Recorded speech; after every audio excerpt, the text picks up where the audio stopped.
Yung ating Pangulong Bongbong Marcos may utos na talagang hindi niya tatantanan itong mga criminal syndicates. At based mga kababayan, sa utos ng ating Pangulo, habulin na niya lahat. In relation dito mga kababayan sa isang kidnap for ransom, mga Chinese na naman po. At may relasyon sa Pogo. Ito yung press con kanina. Press briefing ni Secretary Rimulya, John B. Rimulya po ng DILG. Ang utos daw ng ating Pangulo, habulin niyo lahat yan. Yun ang utos ng ating Pangulo sa PNP to pursue criminal syndicates according to Secretary Rimulya. Sa press briefing sa Palasyo Malacanang kanina, Rimulya stated that the PNP has significantly improved its efficiency in tracking down criminal syndicates, highlighting the addition of advanced technology and strengthening of police visibility by the agency's anti-kidnapping group. Nagbabagang mga balita at pagtalakay sa mga isyu ng lipunan. Bulsa! Opinyon, banat at paglalantad sa katotohanan. Bulsa! What you see is what you get. You decide. Kamusta po kayo mga kababayan? Dito muna tayo sa ating kwentong katatawanan before sa mga seryosong topics ngayon. Kasi yung ating Pangulong Bongbong Marcos nag-utos sa PNP, DILG, abulin na niya ninyo lahat yan, referring to mga criminal syndicates, mga kidnapping syndicates. Nailigtas na kasi po mga kababayan yung isang kinidnap. Pero sabi pinutulan ng daliri. Ligtas naman po na nailigtas. But before that mga kababayan, dito muna tayo sa kwentong katatawanan. Joke time. Padala po ito ni Chef Sared, taga ibang bansa. Tapos member siya ng Mukauson, Mukauson supporter. Nanonood sa atin. Anyway, lahat man welcome mga kababayan na manood. Buti itong kwentong katatawanan, walang partido. Pwede rito yung DDS, pwede yung Dilawan, walang kulay po. Siyempre yung mga Marcos loyalist. Walang politika po sa kwentong katatawanan. Itong kwento mga kababayan, bigyan na lang natin ng titulong kwento ng mga magkakaibigang mayayabang. Tatlo po silang mga napakayayabang. Yung yabang nila mga kababayan, lampas na sa katinuan. Sabi ng unang mayabang, alam mo ba niya pare, ang bahay namin napakalaki. Sa sobrang laki niya, kailangan mo pa niyang mag-jeep para pumunta sa kusina. Matinding hangin, ano po? Imagine, napakalaking bahay. Parang compound ng UP. Kailangan mag-jeep. Nakalata yung pangalawang lalaki. Sobrang yabang kaya nito Sabi ng pangalawa, maliit na niya pare yung bahay mo. Mas malaki yung sa amin. Kailangan mo anyang mag-eroplano para makapunta lang sa sala namin. Ganon kalaki. Lang yan, nasa ibang bansa na po. Ganon yan niya kalaki. Yung hagdan nasa Pilipinas, yung sala nasa ibang bansa na, yung sala. Kailangan mag-eroplano. Sabi ng pangatlo, ang liit naman anya ng mga bahay ninyo. Mas malaki anya yung bahay ng lolo ko dyan sa bahay ninyo. Yung bahay ng lolo ko talagang malaki. Pumasok anya siya doon sa kanyang bahay 1972. Hanggang ngayon na niya 2025 na. Hindi pa nakakalabas. Ganon na niya kalaki. Sabi ng una at pangalawang lalaki na kaibigan niya. Anong klase niyang bayan? Sagot ng pangatlong lalaking mayabang, nitsuan niya.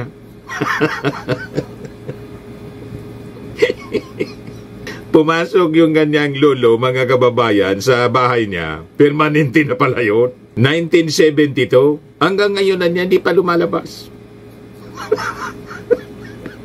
Nitso, patay na pala. Kaya hindi lumalabas. Hindi na talaga yun lalabas pa. Permanente na po. So yun po mga kababayan, yung tatlong magkakaibigang mayabang. Ayos pa. Dalawang joke yung padala ni Seth. Ito pa yung pangalawa niyang joke. Ito naman contest. Patagalan po sa loob ng kuweba. Sa loob ng kuweba, may kambing na napakabaho. Contest ito ng Amerikano-Indiano, tapos Pinoy. Pero siyempre, sa kwentong Pinoy, laging bida tayo. Tinawag yung Amerikano una, pumasok sa kuweba na may kambing na napakabaho. After 6 hours po, lumabas yung Amerikano. Hindi tumagal po sa baho ng kambing. Di kinaya yung amoy. Sunod yung Indiano, pumasok sa kuweba, isang araw. After 24 hours, lumabas din, di kinaya. Kahit yung Indiano kasing amoy ng kambing.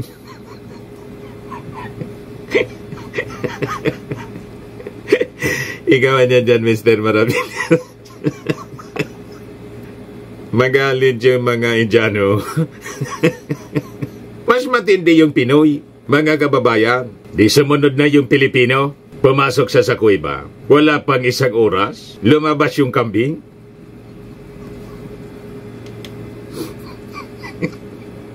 Hindi tumagal po. Yung kambingan hindi nakatagal sa amoy ng Pilipino. Matindi siguro po yung kilikili power. Maraming salamat. OFW pala siya, si Seth sa Qatar. Padala ko na lang po. Sabi niya, sa kamag-anak na lang daw niya siguro dito sa Pilipinas. Yung 200 sa GCash. Maraming salamat. Kasama ka na rin sa raffle for grand prize. At sa monthly raffle natin, 5,000. Sa grand prize, sa December po, 10,000 yung prize. Tapos may iba pa, third second prize. Tapos baka may mga consolation prizes pa rin tayong ipamigay. Ayos po, maraming salamat. Ang dami nang nagmi-message sa atin. Hindi ko pa po binubuksan yung mga interest ninyo. Magpadala lang po kayo. Ayaw ko kasing buksan kasi pag binuksan ko, hindi na siya naka-highlight. Baka makalimutan ko. Huwag kayong mag-alala. Mababasa ko rin yan. At pag napili natin, matik po 200 pesos. Para naman may pakonswelo tayo rito. Di ba? Dito na tayo mga kababayan sa ating topic. Yung ating Pangulong Bongbong Marcos may utos na talagang hindi niya tatantanan itong mga criminal syndicates. At based mga kababayan, sa utos ng ating Pangulo, habulin na niya lahat. In relation ito mga kababayan sa isang kidnap for ransom. Mga Chinese na naman po. At may relasyon sa Pogo. Sabi sa presscon kanina mga kababayan, DILG Secretary, John Vic Rimulya, nang yung Pogo, ipa-stop ng ating Pangulong Bongbong Marcos, lumipat po sa kidnapping. Kaya maigpit yung utos ng ating Pangulo, habulin na niya lahat yan, identified na daw po nila. At ang magandang balita, nailigtas po ng matiwasay yung biktima. At ngayon sa report ng PNP, yung crime rate natin po, bumaba ng around 22%. Kaya yung mga propaganda po ng mga DDS, sa bagay yung pinuno nila, sabi ni ES Lucas Bersamin, one-man factory ng fake news. So hindi totoo ang kanilang mga pinapakalat na mga balita. Disinformation po nga ang tawag na lumala ang krimen dito sa ating bansa. So ito yung press con kanina. Press briefing ni Secretary Rimulya, John Vic Rimulya po ng DILG. Ang utos daw ng ating Pangulo, habulin nyo lahat yan. Yun ang utos ng ating Pangulo sa PNP to pursue criminal syndicates according to Secretary Rimulya. Sa press briefing sa Palasyo Malacanang kanina, Rimulya stated that the PNP has significantly improved its efficiency in tracking down criminal syndicates, highlighting the addition of advanced technology and strengthening of police visibility by the agency's anti-kidnapping group. Earlier, the PNP rescued a student who was kidnapped by a syndicate composed of former Pogo workers. At ito, mga Chinese, mga kababayan, pati yung pinuno daw ng sindikato, kita ninyo? Yan kidnapped Chinese student found, PNP says. No ransom paid. The PNP said that authorities were able to locate the student abandoned along Macapagal Avenue, Parañaque City. Kagabi po, February 25. The minor was safely recovered and immediately reunited with his father. He was then brought to the nearest hospital for a medical examination to ensure his well-being. Ito, pakinggan natin yung kwento, mga kababayan, press briefing ni Rimulya, John Vic Rimulya. 3:45 in the afternoon, I nagbigay alam ang magulang na ang anak nila na dismiss ng 2:40 p.m. ay hindi pa nakakauwi. Subsequently, nahanap ang abandoned Everest vehicle sa on-ramp, off-ramp ng southbound ng C5. After which, he was only considered a missing person but assumed to be a kidnapping case. The next day, Feb 21, sa Bulacan, San Rafael. Tagig sir, nag-report ng parents. Nag-report ang parents. Subsequently, sa San Rafael, Bulacan, nahanap ang isang vehicle na ando doon yung driver ng bata na murdered. Yung driver pinatay pala? Child murdered inside pinatay yung driver. In that vehicle, yielded information regarding the syndicate which was operating, which operates in this manner. Now, the contents of that include pictures, conversations, cell phone numbers, strategies, casings of how they would do the job. Now, the driver is already deceased, so he cannot be considered a person of interest. However, the vehicle where he was found yielded evidence. Subsequently, a demand ransom of $20 million was made. Natindi, $20 million. Ito ay hiningi at tinanggihan ng magulang.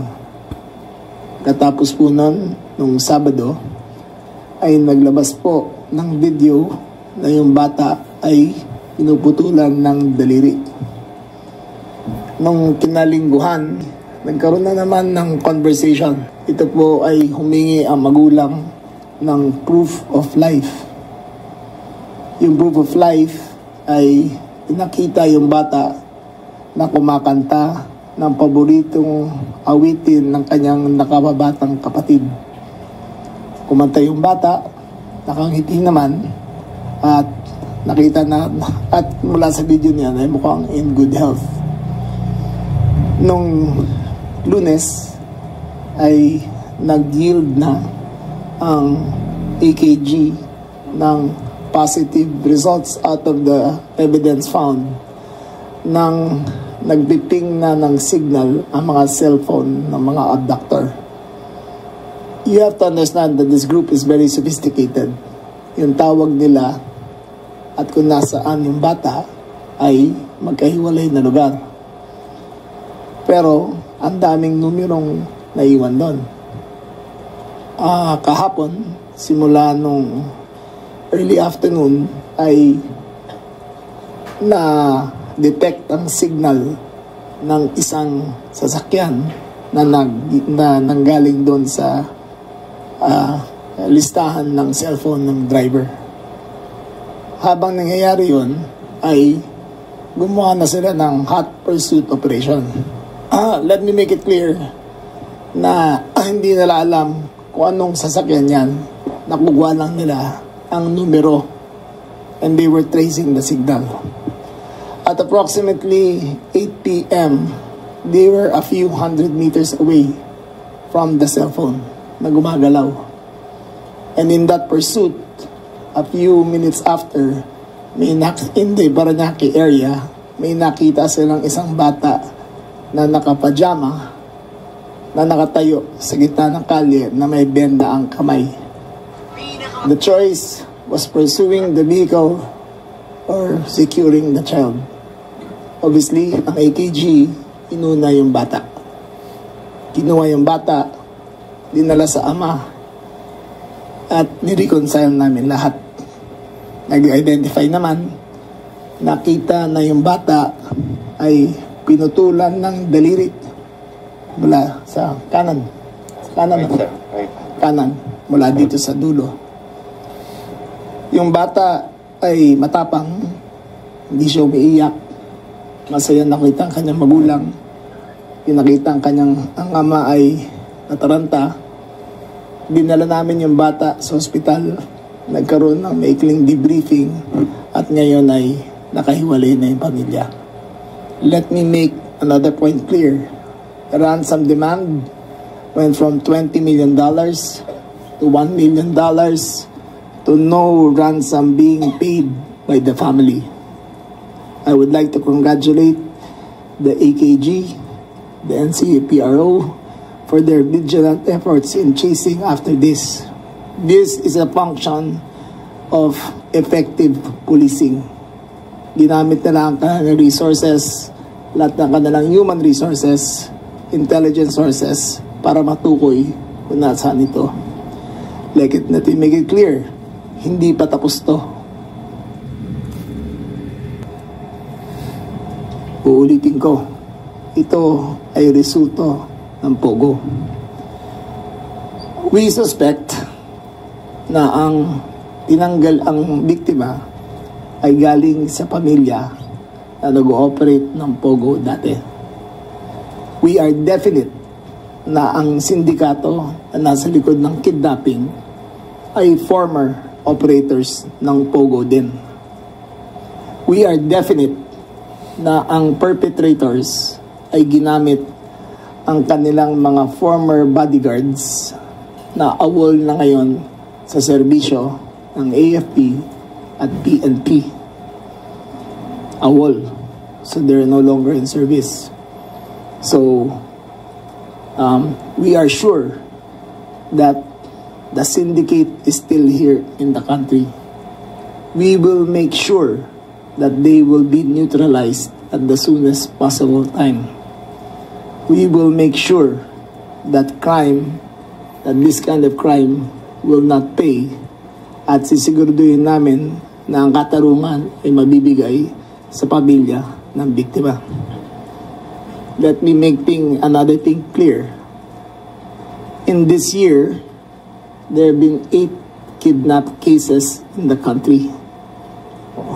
This year. 8. This is the 8th. 7 out of 8 resolved. Tama ba ako? Ano ba ang statistics natin? 5 of the 8, sir. 5 of the 8? Bigyan ba ang statistics natin?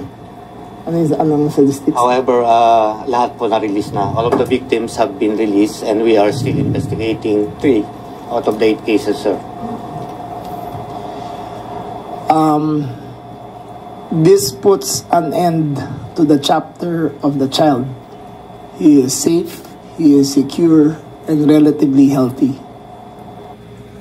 So makikita ninyo dito mga kababayan sa data ng PNP na mali yung pinapakalat na mga fake news. Kasi fake news nga ng mga DDS. Lagi nilang sinasabi, bumalik na yung krimen. Yung crime resolution po napakataas. At yung crime incident po bumaba. Dahil po sa effective pursuit ng ating mga kapulisan. So mabuhay yung ating mga kapulisan. O ngayon, di ba niya Mr. Marabilla si General Marbil in hot water ngayon kasi gumamit ng bus lane sa EDSA. Emergency pala yun mga kababayan na na-discuss rito. May negotiation na nga po yung PNP kasi kaya pala dumaan doon because of this emergency. Itong pagligtas dito mga kababayan sa kidnap victim. Diyan yung kidnap victim. Yan po, Marbil explains, viral PNP chief convoy inside the busway. Nagmamadali daw kasi for an emergency meeting regarding the accomplishment last night and which required the presence of higher-ups to attend closed-door meeting on the operation last night, sabi po ni General Marbil. May relasyon po doon nga sa issue ng kidnapping. But anyway, balikan natin si Secretary Rimulya. But this does not end with the retrieval and the rescue of the victim. The operations will continue. Sisiguruhin namin na hindi kami titigil hanggang matugis namin ang lahat ng mga responsable dito. Thank you very much. Thank you. We're now opening floor for questions. Shona Yu, People's Journal. Sir, good afternoon. Can you tell us more sa background nitong syndicate na to? This is the first time na nasangkot sila sa kidnapping or involved din sila sa 8 cases na recorded ngayon sa PNP? Yes, first and foremost po, magandang hapon po sa ating lahat. Colonel Ragay po. the newly designated acting director of Anti-Kidnapping Group. Now, ang tinitingnan po natin dito is a former group na na-involved na sa previous kidnapping incidents led by a Chinese. I-withhold na lang po natin muna yung pangalan. Chinese pero na naman po? Pero may mga nahuli na tayong tao niya in the past. Particularly in 2003. May mga nakuha na po tayo, but there are those that are still at large. And may mga kasama po silang Pilipino. So, as our secretary has said po, ongoing pong effort natin, continuous follow-up operation, we do have identities that we are tracking as of now. But in this particular case, sir, may naaresto na po ba? Wala pa po. Wala pa po. But as I've said, sinabi na rin po ng ating secretary, we know them and we are going after them po. And gaano, sir, kalawak yung operation ng sindikato na ito? Gaano sila kalaki, well-equipped? We have traced cases based in plan last year. Nakapag-operate po sila dito sa Metro Manila area up to Angeles City and hanggang farther north po. So basically, Luzon area po yung target nila. Mostly Chinese po ba? And Mostly foreigners. Opo. It is mostly Chinese against Chinese and one Korean. Kung may naalala kayo na video na lumabas last year na may binaril sa isang restaurant na isang Chinese to Chinese na may kasamang babae, tapos binaril sa Makati, yung bumaril ang main suspect namin dito. Maricel Halili, Newsfire. Magandang hapon po. Sir, paglilinaw lang, kanina nasabi po ninyo na from 20 million bumaba sa 1 million US dollars to no ransom. So ano po yung nangyari? Bakit There was, sila napapayag? There was never no ransom. Malapit na, alam nila na malapit na silang mahuli. And para ma-divert ng attention na hindi sila makuha. Kasi ano to hot pursuit It wasn't, walang entrapment, walang checkpoint sa harap, walang CCTV camera. It was an instantaneous 10-minute decision to chase after the signal. Nung nahuhuli na, ay nakita na lang yung bata. So it was a choice between one vehicle securing the child or one vehicle going after the perpetrator. In this case, ang decision ng AKG ay kunin na yung bata at siguraduhin na safe na siya. Pero I understand possible na may involvement sa Pogo. Pero nalinaw na po ba natin ano kaya yung naging motibo for kidnapping the... It's just money. Ayun lang talaga. There's no revenge. There's no revenge. Crime syndicate lang talaga. Ivan Medina, GMA7. Ito na search ko yung minimin ni Secretary John B. Crimolia na Chinese. Yan wanted siya. Mga kababayan, yung sa Makati shooting incident po ito yung babae yung pinatay. And report ng inquirer 2 million reward up for arrest of Chinese suspect in Makati Aristo shooting. Ito yung sinasabi ni John B. Remulla, Secretary Remulla, na tinutugis nila kasi kilala na nila. Balikan natin mga kababayan yung press con. Process makuna ng fingerprint, DNA samples, and various IDs po na nakuha. And matching that with, of course, the information extracted from the cell phones, kaya po nasabi ng ating mahal na sekretary na we know them and we are going after them. So they got sloppy, sir. I mean, Yes, sir. Ano yan isipin mo, sir, kung kahit sinong kriminal, hindi siya mag-iiwan ng trace. Kasi kahit nagmamadali. dapat maintindihan na ang AKG natin ay equipped with the latest equipment to trace the criminal elements. Nung nakalata sila na sila ay nahabol na, I think they had, sa palagi ko lang, they had a 2-minute window to extract and to transfer, to leave to another vehicle. Kaya naiiwan yan. Same with the vehicle in C5, iniwan yun doon, tapos umalis kagad. Yung pinag-alisan na yun, iniwan kagad sa San Rafael, lumipat na naman sa sakyan. Ang AKG kasi parang, ano sila eh, they're equipped with all the surveillance equipments. So, ang means to access the signal ay madali para sa kanila.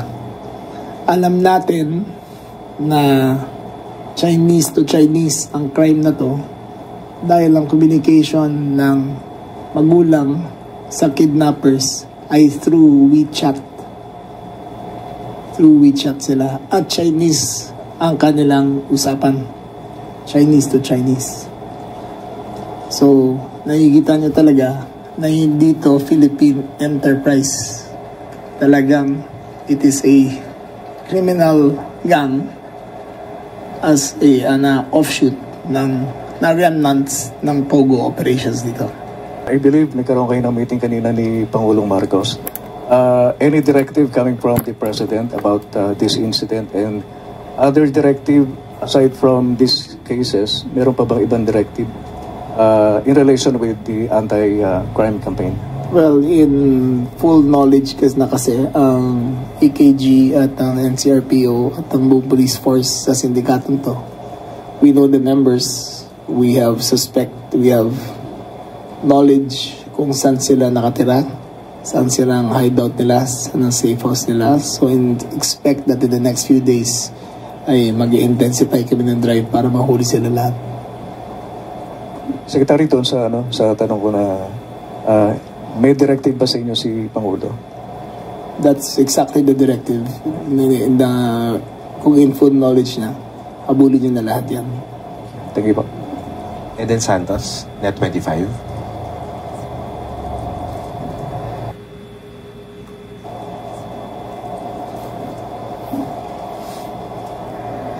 Sir, ito pong 8 kaso na ito, maituturing ba nating malinaw na halimbawa na lumakas ulit yung loob ng mga kriminal para gumawa ng mga ganitong heinous crime dito po sa bansa? Hindi naman. Nakikita lang natin actually na gumagaling ang PNP sa solution efficiency nila sa mga kasong ganito. Sa mga dati, tumatagal to at madalas ay nauuwi sa namamatay ang biktima o nagbabayad ang mga pamilya. Ito sinigurado namin na ni piso walang ilalabas. We ask them for patience hanggang makuha namin yung bata. We have all the tools necessary to fight kidnapping, but the biggest tool of all is the cooperation of the families. Yan ang pinakakailangan namin. Medyo kapuna-puna lang po yung medyo dinidiin lagay yung Pogo involvement, ano po nung ilang mga kaso ng kidnapping and iba't ibang crime. Ito po ba ay may tendency na isisi sa past administration since sa kanilang pamumuno po pamamahala nagkaroon ng mga Pogo dito sa bansa? We have no aspersions to that effect. Ang sabi lang namin ay galing sa Pogo. So, for wherever they came from, whoever gave their licenses is immaterial to us. What is material is where they came from, who they are, what they used to do, and what they are doing now. Thank you po. At Domingo, ABS-CBN. Sir, good afternoon. Sir, you mentioned that some of the kidnappers or those involved in it are former members of the AFP and the PNP. How many former members are we talking about? We have to keep that confidential as of now. But we know who they are. The list is there. Pero hindi pa namin pwede ilabas. Sir, all of them are AWOL. I cannot give a number either. I'm sorry. All right. Sir, may we confirm if this is the emergency that Marbil was talking about when he or his personnel used the EDSA busway? Is this the kidnapping case, the emergency meeting that he was pertaining to? I was not with General Marbil at that time, so only he can answer that. Sir, but in an interview, he said that you will be the one who will answer what emergency he was pertaining to. He was quoted in several articles. Okay. He was aware of the operations. We were in constant communication. I asked him to appear. So, kung ano naman ang methodology niya para papunta ron, let me make it clear, I did not give instructions to violate any traffic laws to get there. but he was aware of the emergency. Sir, moving forward, what is your directive for PNP officials, especially high-ranking officials, with regard to the use of the EDSA busway or on how to classify emergency situations? Kapag po ba nagpatawag kayo ng meeting na madalian, would that be already constituted as an emergency in the future? Let me make it clear. Kahit ako, hindi ako gumagamit ng busway. We have a firm agreement with the MMDA that there is a zero tolerance policy. Now, in case of this, kay General Marbil, if that were the case, because I wasn't aware of yung until after, hindi naman ako informed, pero he was aware of the emergency.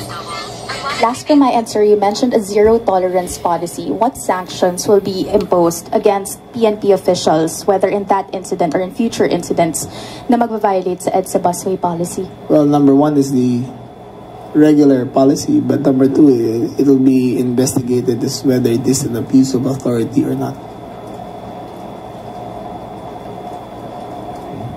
You have more questions? So yun na mga kababayan. So makikita ninyo dito ang crime solution efficiency. Mataas yung crime solution efficiency ngayon. Sabi ng ating DILG Secretary, basag yung mga propaganda ng mga fake news peddlers. Ito naman po, Firmax Framing and Lifting Cream, pinapahid po sa mga pulses in affected area. Mainam po sa paninigas ng mga kaso-kasuan.